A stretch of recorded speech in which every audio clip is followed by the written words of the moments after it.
pass through the works?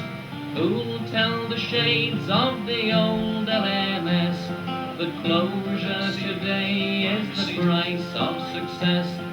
The Toxteth Match have voted unanimously to fight plans to shed 1,700 jobs at the British Rail plant. 1,000 workers decided at a mass meeting that there must be no compulsory redundancies. And on Monday, they'll stage a walkout to hold a mass demonstration in the town. The redundancies are a blow to the Horwich area, where unemployment is already above the national average. Malcolm Bailon reports. Horwich was still flying the flag, but there was little to celebrate on St George's Day. The engineering works are the town's provider, 3 times the size of the next biggest employer. An institution in a railway town and still known as the Loco Works, as they were 100 years ago. It's been on the grapevine for quite a long time, but there's always hope. So you never sort of imagine that this could happen to something as large as that, which has been the backbone of Horwich since I was a child, which is many moons ago. Just an impossible situation. The loss of the 1,663 jobs comes at a time when the job centre has 15 relevant vacancies. Unemployment in the area will rise by over 1% to 16.5%, 4% above the national average. Nationalised industries in this country now have been hived off, run down and slowly strangulated by this government, by lack of investment. We've seen the example of British Steel, we've seen the example of British Leyland, and now we're now seeing the example within British Rail. At the end of the day, it will mean, in finality, if we're going to save the railways, a national rail strike. I come from a place where they have closed a railway workshop, and I've seen what has happened to the town. And what we've got to tell other people, that during the last war, Hitler tried to destroy towns, but the railways are not going to destroy this town, and the government's not. British Rail say there is no alternative. They haven't been carrying enough passengers or enough freight. They haven't been replacing equipment. In 10 years, a reduction of 250,000 freight vehicles, which means less maintenance work for the engineering subsidiaries' workshops and fewer jobs. At Horwich, only 450 jobs will remain in the Foundry and the Spring workshop. I think that the situation for Horwich is overwhelming. We have got to survive as a company. We have got to make ourselves efficient, because to maintain the size of the company that we're now proposing, we need to obtain export orders, and we must become competitive to win those in a fierce market. Even if it leads to a national rail strike, as the unions are threatening? The question of a national rail strike is a matter for the unions' tactics. But Brel, if it is to survive and to maintain employment for the future 29,000 staff that it will employ, it must slim and contract to survive. Today, the workers gathered on the steps of the local cricket pavilion and heard speeches from their leaders to the effect that British Rail was playing a game, that the cuts were a negotiating ploy. But Horwich would prove no soft touch, they said, and they voted unanimously to fight any attempt to enforce the job losses. And Owen, take that back to our national officers. We are willing to fight. But British Rail seems determined to stand firm. The only way they say their workshops can stay competitive is to transfer resources to major shops such as Crewe and Derby. Otherwise, they say, there will be mass redundancies everywhere. They say there's still a great deal of talking to be done, but the plant at Horwich must close as quickly as possible. For 100 years, Horwich has been a one-horse town.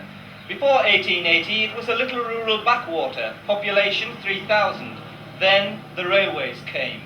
And within a few years, the village, lurching to the clatter of the railway industry, became a town, seething with 15,000 people. And since then, most of the working population have been employed here at the Horwich Engineering Works. In its heyday in the 20s, 5,000 worked here building locomotives. By the early 60s, that was down to 4,000. Locos were going out. Instead, they built wagons and carriages. Then the beaching axe fell. The workforce gradually eroded to its present 2,300. And by the end of this year, if British Rail Engineering gets its way, there'll be just 600 left. So how have the unions reacted? We reacted very strongly. The news is so catastrophic to Horwich as a town and as a community, it's equivalent to dropping an atom bomb on this area. What action are you intending to take? we're taking the action which we feel that will win this struggle, and that is we're going to be seeking a national rail strike and then invoke the tripartite alliance if necessary. Because this action that we're taking here is not just in isolation to Horwich, it's to safeguard the whole railway industry as a whole. Well, we've already taken a number of steps. We are liaising closely with the local Member of Parliament, Roger Stott. We have written to Sir Peter Parker asking for a meeting as soon as possible with the decision makers on this question. And I'm proposing to call a special council meeting in the next few days when we'll review the situation and hope, and I certainly sincerely hope, that we can come forward with ideas to try and help the people of Horwich. Obviously, it will be catastrophic as far as the unemployment situation is concerned. Will it be easy for these people to find other jobs? Because basically Horwich engineering, railworks is engineering, it will be rather difficult. British Rail Engineering denies it's part of a big plan to sell off the workshops here to private enterprise. According to a spokesman, it's all about economic facts. 93% of what's made here goes to British Rail, and British Rail have cut their orders by a half. Hard economic reality perhaps, but cold comfort for the thousands of people in Horwich who now see their town dying. Little bit disastrous. What about the tradespeople? I mean, Horwich is a place that people, they don't come into to shop. You either have your locals who have always been here for generations, or else, you know that I don't know what have the money to spend, will they? Sadness and aghast that this could happen to a town the size of Horwich. Because this has been the staple, the main industry of Horwich for virtually 100 years. It's made Horwich. Well, the repercussions for Horwich are there. To our glorious dead, that was erected by the people on Horwich Works. Councillors from Bolton, Chorley and Blackrod asked for talks when British Rail announced the closure of the engineering works, the town's biggest employer. The meeting will take place this month. Meanwhile, the town's campaign to save the job continues, with school children joining in. Malcolm Balen reports. St Joseph's Roman Catholic School is one of 8 schools in Horwich whose pupils have written to Sir Peter Parker. They're all railway children in that they all have friends or relatives at the works under threat. That, says the unions, is the scale of the disaster in a small town which grew up because of the railway. They have written 500 letters to save the jobs. Some talk of the unemployment the closure will cause. Some fear the effects on their pocket money, but mainly the anguish it will cause their families. It is the main source of work in this area, and there are many families in my school whose fathers, grandfathers and other relations will lose their jobs at this closure. For these families, the future looks very bleak. My father moved from Scotland to get a job here because my dad was being made redundant in British Rail. We have only been here for 4 years and now we have just settled down and now we might need to move again. I have a brother and an uncle who work at Horwich Works, and if my uncle loses his job, he might not get another. Because there is no longer enough maintenance work to go round, British Rail says it has to be the end of the line for Horwich. But in the headmaster's office, the picture is of the first train built in the town and the lesson history in good industrial relations. The sad thing is that in Horwich there is a first-class workforce. The people here, I would want to say very strongly, are the salt of the earth. This is a workforce that has accepted changes, that hasn't gone on strike, and now very sadly they're caught up in the economies that British Railways are making. But why have you let school children get involved in what could be seen as a political fight to save jobs? Yes, I want to say, of course, that this isn't a party political thing at all. We were asked by the Secretary of the Works Committee in Horwich whether our children would write, and as a local school, we are, of course, the servants of the local community. I wrote to the parents asking them if they would like their children to write, and almost all of them were delighted for their children to write and said that they did want them to write to British Railways. The British Rail Chairman, Sir Peter Parker, has promised to reply to all the letters, and though he might take more seriously the threat of a national rail strike over the issue, he can't fail to be impressed by the weight of the campaign in Horwich. Here's Vivian White with the background to a British Rail battle for jobs. Vivian. On Monday morning, stand by for the possible announcement of a national rail strike. And the arguments about it are as follows. Says British Rail's chairman, Sir Peter Parker, to the government, we want more money to improve the railways. You can't expect us to attract customers to old-fashioned railways. Says the government's Transport Secretary, David Howell, you can't expect us to give more money to a badly run railway. Why don't you do something about the unions?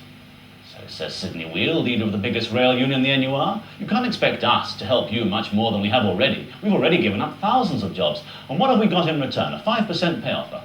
Take a look at ASLEF, the train drivers union, instead. They're the ones that have been on strike. Well, says Ray Buckton, the General Secretary of ASLEF, we've only been on strike because the employers went back on last year's pay deal. Don't blame us for all this mess about flexible rostering. Blame her, blame Mrs. Thatcher. She's behind it all. She's put you up to this. Now look, says Sir Peter, this hasn't got us anywhere.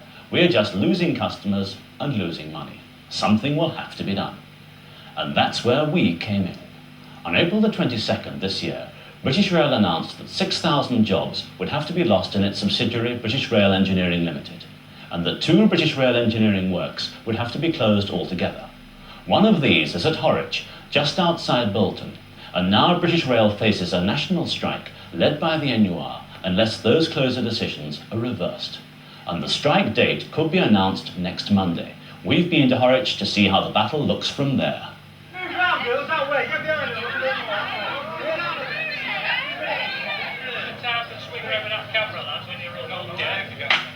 The Lady Mayoress of Horwich sends the Horwich Harriers on their way, running a special relay to London.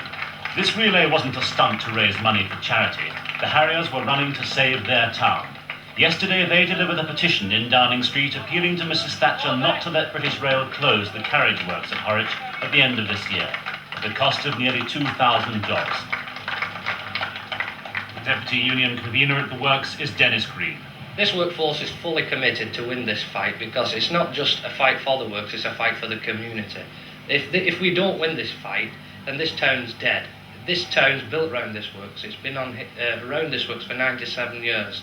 They're just, the effects it will have on the community in respect of local businesses, spin-off in employment around this area, and unemployment levels in Bolton, Wigan, as Horwich, West Orton, Blackrod, it'd be terrific.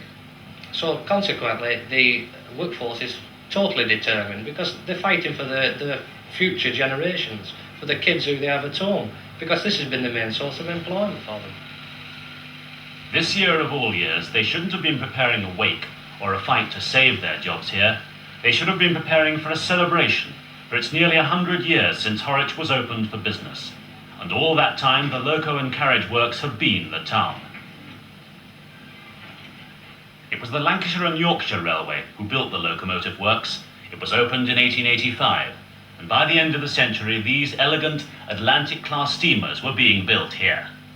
By the 20s, the railway amalgamations had put the London, Midland and Scottish in charge, and for the LMS, Horwich was turning out these. And then came nationalisation and the creation of British Railways. This locomotive, number 76099, was the last steam loco ever built at Horwich in 1957. In the 60s, Horwich Works was turned over to Railway Carriages in Whitehorse. The official souvenir brochure of the open day, held in August 1980, declared proudly, when in another 5 years the works will have reached its 100th birthday, it's hoped that Horwich will be as widely known for its carriage works as it was originally for its locomotive works. But if British Rail's current plans go through, then the works will be no more than a memory by the centenary year. When you come inside a works like this, that's just about to be closed, especially one that's been going nearly 100 years, you expect it to look old, to look ready to be closed. But when you come here, what you see is a lot of big money that's been spent very recently. Behind me there in that car shop, there they spent with those new cranes and all the other new gear, they spent £1.75 million, and they finished the work last Christmas. And there, the next door along, that's the car testing shop, where they repair and test new trains before we go travelling on them all over again. And there they spent £750 million, and they finished the work 2 years ago. There, over there, that traverser that moves whole coaches backwards and forwards along to these sheds. That's so new, it's still under guarantee. And the battery shop over there, why, that hasn't even been commissioned yet. It doesn't seem to add up. British Rail's case is that the combination of the recession and their own improved efficiency means that there's simply not enough work to go round. Over a period of 6 years, they say they'll be cutting the annual number of passenger coaches needing overhauls by a third. Ironically, the works is proud of its record for completing these overhauls in less than the time allowed. It's a contribution to British Rail's efficiency, which they now think is being poorly rewarded. But for years, Horwich has been taking in the extra jobs that other British Rail engineering works couldn't manage.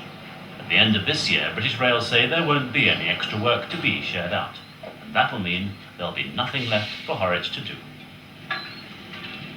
Well, I would dispute that. If you look at the state of the rolling stock, and we talk carriages because that's what we produce here, repair carriages, the 66% of the existing rolling stock outlived its lifespan. And if you go on the local runs, not the intercity runs, and you see the state of carriages, what people, the general public, have to travel in, they're nothing better than cattle wagons. That gives you an indication as to whether or not we have the work there to actually repair. The fact is that there is work, it's just that there's no investment in this industry. And if investment isn't coming in this industry, we won't have an industry left to invest in the next 10 years. This is the Foundry, which shares the Horwich site with the carriage works. The Foundry, with its 400 jobs, is not destined to be closed. Here, more than £3 million was spent in an investment programme completed 2 years ago. It's very noisy and it's very hot, but it's one of the most modern foundries of its kind in Europe. This liquid iron, scorching its way into moulds, will eventually finish up at the cooler end of the foundry, made into castings.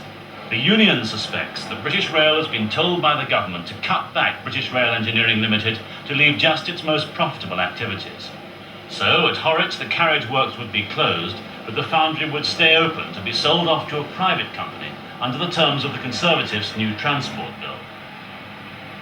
The foundry makes brake blocks for the whole of British Rail and for outside customers too. To the unions, the very idea of the carriage works being closed while the foundry is sold off to supply profit to new owners is a double insult. The mechanised foundry is a glaring example of the privatisation aspects hidden behind the proposals as we see it. The investment in that plant, which is one of the most modern in Europe, is actually £4.5 million gone in there within the last 3 years. And we feel quite strongly that this is on top of the hit list to hive off to private industry at a later date. There is another possibility, of course. It could be that British Rail are using the threat of closing Horwich Works as a lever to try and force the rail unions to cooperate in other areas. You give us flexible rostering, you give us cooperation on one-man operation of new trains, and we'll cooperate by leaving Horwich alone. Perhaps British Rail's intention is to put pressure on the government too. But with a national rail strike threatened by the unions over Horwich and the other engineering works closures, that would be a mighty risky course for British Rail to pursue. May there have to be deals done? May it be the case that you'll only get Horwich reprieved in return for major changes by the unions in other areas of the railways? Well, I can't speak on behalf of the National Executive of the NUR. The situation is that that'll be determined by the National Executive in negotiation. The strategy is that the proposals for the closure of the three main works will have to be withdrawn. And until they're withdrawn, the threat of the national rail strike is still imminent. Let me put it this way. If you were the government, would you put money into the railways, managed as they are, and with the industrial relations situation now as it is? Because the government has put it around that as things now stand, he doesn't think it's a good bet. Well, the government doesn't think anything's a good bet in this country. But if you look at the investment that the government do put in this country in relation to European railways, with the actual subsidy that the government puts in, and they term it as a subsidy, is 29%. And you look at the comparable subsidies throughout Europe, and they're in the region of 50 and 60%. The actual Paris Metro, the underground system within Paris itself, gets more investment into it than the whole of British Rail does for this country. Now that gives you an indication of how much money they're putting in. And let's analyse this word subsidy. If we actually built warships here at this works, it would be classed as an investment. But because we build rolling stock, it's classed as a subsidy. And rolling stock and carriages are for the benefit of this country as a whole and for the general public. It's a service that we produce here. Horwich, and no one disagrees with this, lives by the carriage works. All the town of all persuasions and political parties are behind the fight to save the works. The community has been united by misfortune and by the fear that the industry that made it will now break it. The very streets are named after the great railway engineers. The cricket pitch belongs to the old Railway Mechanics Institute, the RMI. There was even railway apprentices who built the scoreboard. The original Lancashire and Yorkshire Railway Company put the bowling green here, opposite the works itself. This young fellow, the one who's bowling now, he's a fitter at the works. Everything at Horwich depends on the railway carriage works, even a quiet game of bowls on a hot June day.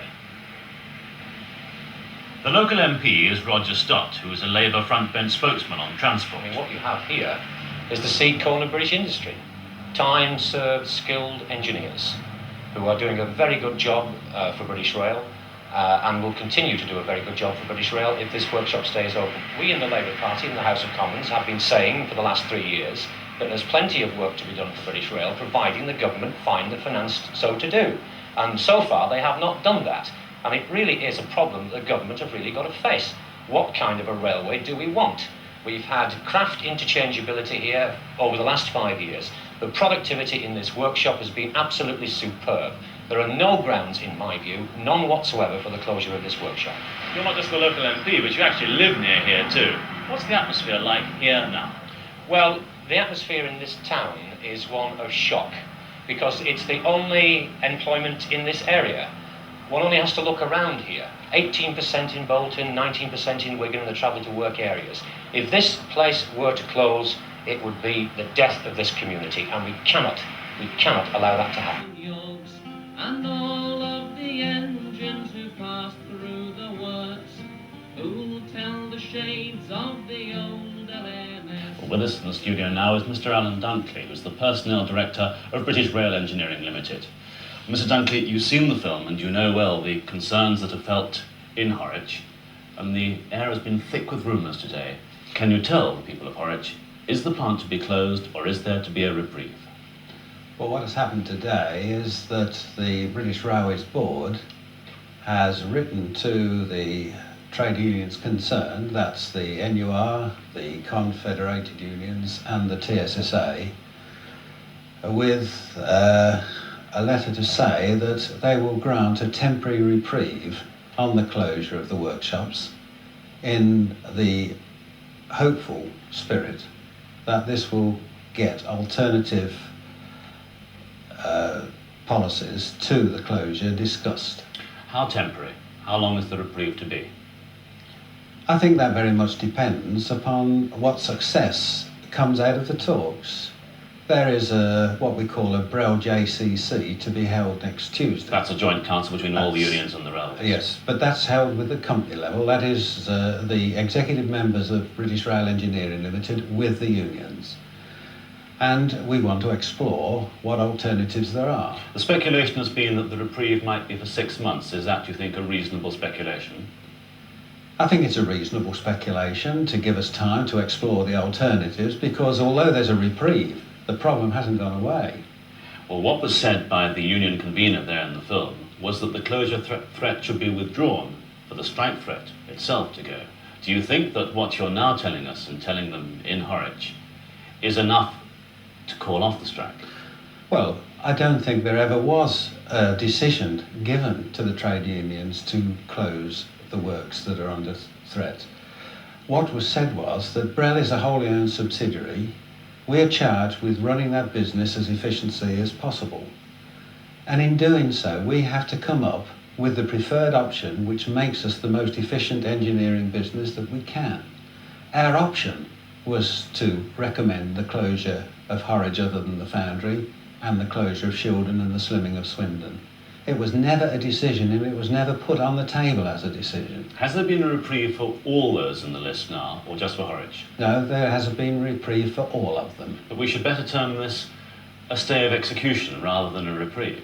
It certainly is that at this stage. Well, earlier this afternoon, the NUR General Secretary, Sid Wheel, came into our London studio and talked to Felicity Goody. Mr Wheel, British Rail have talked about a reprieve, but what in your view has the NUR campaign achieved? Is it a reprieve or have you saved the workshops? Well, in regard to the difficult economic situations which we face in Britain, all that I can say is closure is off the agenda for as far ahead as I can see. That's probably into next year. But in the meantime, we've got one or two difficult problems to sort out, which is how do we solve these difficulties without resorting to closure. Now, closure is off the agenda, I repeat, for as far ahead as I can see, and that's probably into next year. What are the alternatives, though? Because British Rail have all along maintained they are overmanned as far as engineering is concerned. No, they're not overmanned. You mean the supply of work is inadequate, and that's inadequate because the investment levels are not right. Now, if you can get a decision from government on wagon building and rolling stock building, we could put the thing right at a stroke. So in the intervening period, we've got to try and firm up on a number of export orders, which will help us. We've got to try and pressurise government into giving some additional investment into British Rail. And there is some movement of work within British Rail engineering, because there are about 13 workshops, that might help us. There are a whole range of solutions, none of them easy, by the way, and there's a special committee going to start investigating in detail as from next Tuesday. But might one of the solutions be redundancies? Not compulsory redundancy, no. Nobody will be compelled to go, but at this point in time, don't ask me precisely what will happen next Tuesday. All I can say definitely, that closure is off. And all of the engines who pass through the works, who'll tell the shades of the old. The unions were given the news, which they'd been fearing for months, in London a short time ago. Our industrial correspondent Felicity Goody reports. It was in June of last year that British Rail reprieved the workshop at Horwich. They gave in to threats by the NUR of a national stoppage unless Horwich and two other works were saved. For Sid Wheel, the NUR's then General Secretary, it looked like a significant victory. It was hoped that the 6-month reprieve would give enough time to find a formula to keep the works open permanently. But late this afternoon came the news that everyone in Horwich had feared. British Rail are asking for 1,400 redundancies. Only the Foundry and the spring works are to be kept open. The majority of the 1,700 workforce are to go. For many years, Horwich has been reduced to a repair facility, mending just carriages and wagons. The spread of electrification and the expansion of high-speed trains has hit the plant particularly hard. The management said today that there simply isn't the work to warrant keeping the plant open. For generations, of course, Horwich has been a railway town. A quarter of all men of working age are employed at the plant. Closure would increase the town's unemployment rate by almost 50%. The leader of Horwich Town Council said this evening, whole families, fathers and sons are involved in working at the Loco works. We feel that let down by British Rail. The unions have now vowed to fight tooth and nail to keep it open. They're still, they say, totally opposed to the compulsory redundancies. And the National Union of Railwomen said tonight the closure of Horwich would be the death bell for the local community, those whose lives have been built around the works. If the government had invested enough in the railways, they said, the closures would not have been necessary. Horwich is one of 3 works which will close in a rationalisation plan. The others are Shildon in County Durham and Temple Mills in East London. The employers, British Rail Engineering Limited, blamed the recession and cutbacks in the railway network. But at Horwich, where 1 family in 4 is associated with the works, closure is seen as a disaster. Martin Henfield's been to Horwich to talk to the railmen, the employers and the townspeople.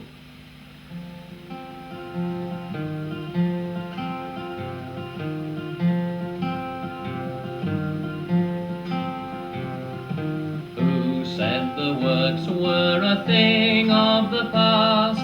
Who said the yard had to die? In a Radio Manchester studio, songwriter Tony Cole performs a protest song which in the next few weeks could become a battle hymn. Later this month, Cole's Song for Horwich will be recorded by a prize-winning brass band and a group of skilled engineers who've adopted it as the theme tune of their campaign to keep the works open. Who said the workers must go down the road? Who'll give the reason very angry. They've been let down, they've been used, they've been abused, and now they're being walked on. The word closure is a terrible thing. It's suicide. The workforce here has done nothing wrong. Its IR's good, its productivity has been good. All this works has done has been the victim of the recession and a surplus capacity in the company. We're not just fighting to save our jobs, we're fighting to save the community. This could be one of the last trains to move out of the Horwich Works.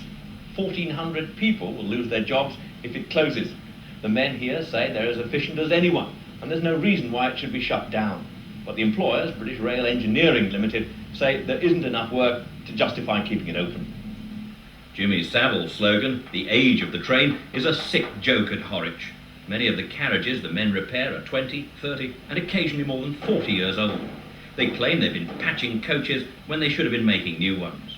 It's an indication, they say, of a lack of government investment in our railways. These apprentices who are completing their 4-year training will receive just one full wage packet before being made redundant. Others, like Johnny Leach, have 40 years' service. Like most of the men, he's bitter because the closure announcement came only months after £1 million was invested in new equipment. This was money, taxpayers' money, that was invested over the last couple of years. It's as late as that. On the assurance that this works had a future. Well, we planned 3 years ago for work which would have employed something like 35,000 people. That was based on the planning forecast of the business requirement at that time. Since then, we've had the recession and the railway requirement has dropped. And consequently, we now find that we can only employ a labour force of around the 27,000. This was bad planning then? To some degree it was, yes. Bad forecasting, bad planning. Who'll tell the ghosts of the old Lancs and Yorks and all of the engines who passed through the works? Who'll tell the shades of the old LMS that closure today is the price of success? At Bolton Town Hall, MPs, councillors and the Action Committee meet regularly to marshal the case against closure. Local authorities, worried about even higher unemployment, have pledged money, and the MPs will take the fight to Westminster. At the back of their minds, though, is the recent Serpil report, which recommends further huge cuts in the rail network. We should be approaching as many government ministers as possible so as to get as wide a spread of involvement within the government. And the other department that I think we might somehow try and think of bringing in is the Department of Industry. It's going to be a tough fight, but the MPs hope to persuade Mrs Thatcher that it doesn't make sense for industry to lose such skilled men. If that workshop were to close, unemployment in Horwich would increase by 46%. 46%. And there's nowhere else for the 214 apprentices who are currently being trained at that workshop to go. Every man at that workshop, every man is a time-served engineer. All of them are skilled men, and we cannot afford to throw the seed corn of British industry onto the scrap heap of unemployment. That is why we have to fight this closure. In the Works Social Club, they don't talk much about redundancy or about the management's offer to find jobs at other British Rail engineering works for anyone who's prepared to go. I made my home here. I moved from Gorton, where I served my time as a young lad. It's shut. It's now a fish market. I've got a lad here now going through the same apprenticeship as I went through at Gorton, and it looks as though he'll have to move home. So our home life will be split. Now, there's no way you can tell me where I can go on the British Rail, because they're all going to be in the same boat as me. My roots are here, and I can't see myself moving to be made redundant again in British Rail, and there is no investment whatsoever being put in by this government. Who'll keep the town when the yard closes down? Who'll keep the cogs and the wheels going round? Who'll keep the bailiff and the wolf from the door? Who'll keep their pride when the works are no more? But there is pride in this railway town where 1 family in 4 is associated with the works. And Eileen Kay, president of the Chamber of Trade, scorns those who talk of gloom, depression and suicide. We had a special meeting of the Chamber of Trade executive last night to discuss this paper of this gloom, despondency, this Jarrah march, and there's going to be divorce, and there's going to be suicides and one thing and that. It's ridiculous. We're not that sort of people. Left alone, we can carry on, but we are working to keep those works open. How many railways in how many lands are dying for want of a craftsman's hand? Who'll tell those people their hopes are in vain? And who'll tell them now is the age of the train? Who'll tell those people their hopes are in vain? And who'll tell them now is the age of the train? The last 50 men departed from one of the most famous railway workshops in the country, many of them to spend Christmas on the dole. It was on April 15th, 1982 that sentence was first passed on Horwich, with a threat then to 2,000 jobs. Fierce union resistance, including the prospect of a national railway strike, won a short reprieve and saved the Foundry. But the bulk of the works has gone. Our industrial correspondent, Felicity Goody, watched its passing. Christmas officially began in Horwich Locomotive Works at 1 o'clock today, but when you've lost your job, there's little point in hanging around. And long before the appointed time, the last of the redundant workforce had gone. Many had taken the final half-day off, but one or two joined those lucky enough still to have a job in the local social club, among them George Elmston, redundant after more than 30 years. It'll be the first time in my life I've really been without a job to go to. Because up to today, you know, that's no job.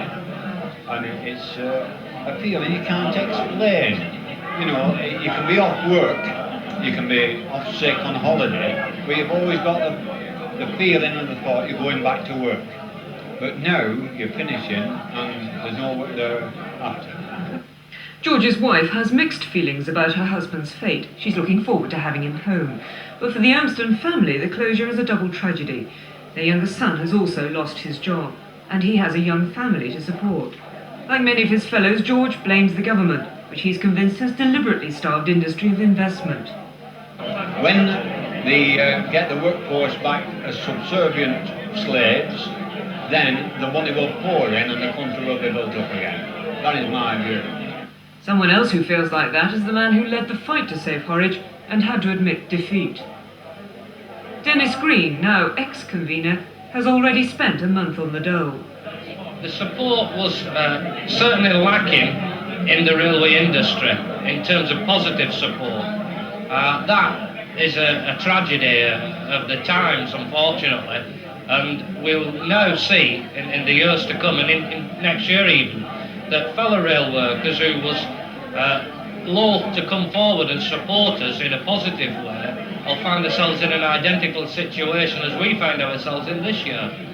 The cutbacks haven't ended yet. No, I think that this is only the start, and that the Circle report will be implemented to its full by this government within its term of office. Despite such pessimism, it would be wrong to say that these last farewells have dampened Christmas spirits. The people of Horwich have lived with the possibility too long. They have to accept the closure now. But there's still an air of bewilderment, for Horwich railmen are fiercely proud, and even today they cannot understand why British Rail should choose their works. For Horwich will always be, in their eyes, one of the best and most economical workshops in the country.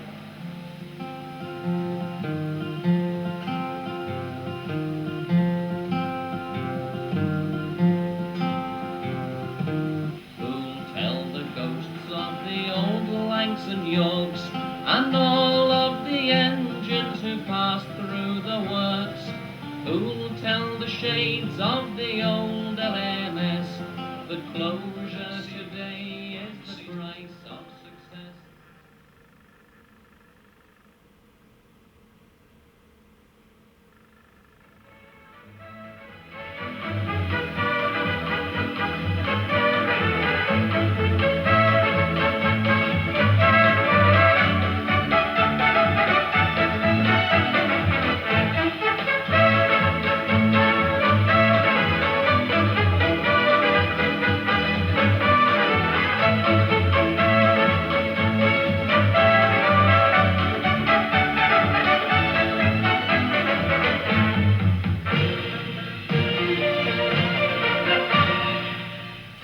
afternoon and welcome to Match of the Day, which this afternoon stretches itself to cover most areas of the country, involving the elite at the top of the First Division, non-leaguers seeking glory in the Cup, and once again a generous helping of goals from Scotland.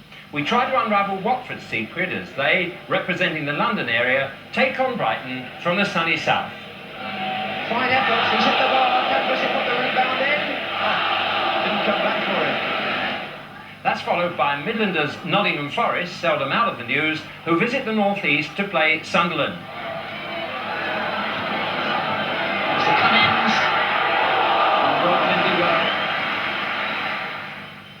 And in the North West, Blackpool play, would you believe it, Horwich Railway Mechanics Institute, representing all those non-league clubs who travel hopefully in the FA Cup. Let's sample that excitement with Tony Glover.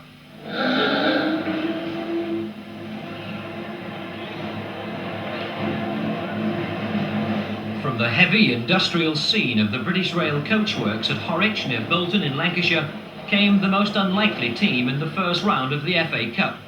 Certainly the one with the longest name. Horwich Railway Mechanics Institute Amateur Football Club, drawn to play away against the league opposition of 4th Division Blackpool. What a pity they couldn't get them here on their own tiny pitch with its amazing 9-foot diagonal slope from corner to corner. The workforce has dwindled so much in recent years that none of the railway men is currently good enough to get into their own first team. Only Secretary Harry Taylor still works at the coach sheds. It's a bonus for the town, it's a bonus for the works, because the works was closing down, threatened with closure, and we brought publicity to the town through the football team. There was a works team originally. This is the industrial heartland of Lancashire, where once cotton was the thread of life. Mill manager Phil Parry is long-serving left-back in a team founded by the old Lancashire and Yorkshire Railway Company, but which now includes school teachers, salesmen and the window cleaner.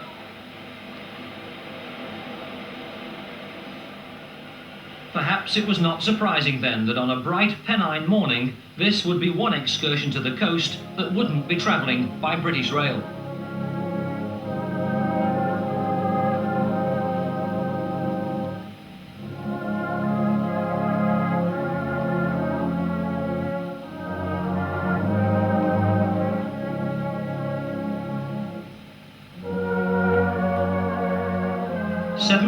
% of the families in Horwich have some connection with the coachworks, but few could remember the only other time they'd reached the first round back in the 1920s.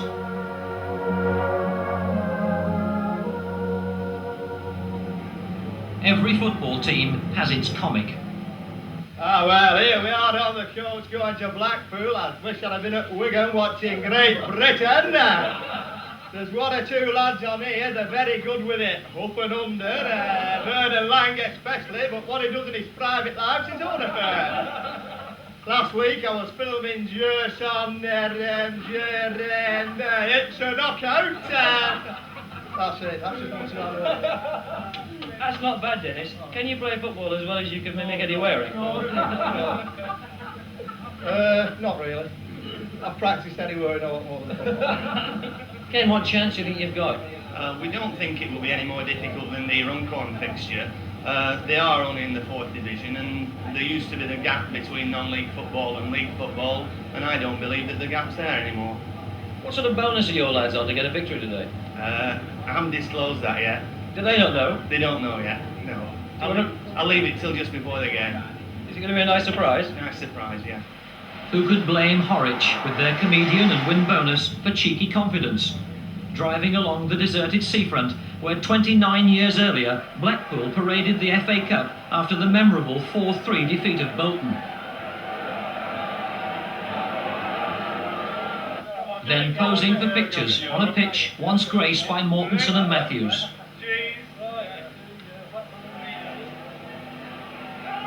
So Horwich start the second half, attacking the goal to the right, still no score.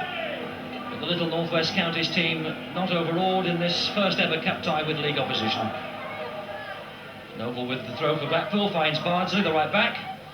Looking for the centre forward Bamba, who got there. Oh, and he beat the keeper, hit the bar, and Pashley bundles it in. First goal to Blackpool. What a good cross that was from the fullback, but the goal coming just a few minutes after Horwich forced to take off their big defender Ray Silas. No one else got as high as Bamber, and Pashley picked up the pieces. This is Caldwell. Good free kick from Tony Caldwell. Esford had to stretch and look for it, but the shot just wide.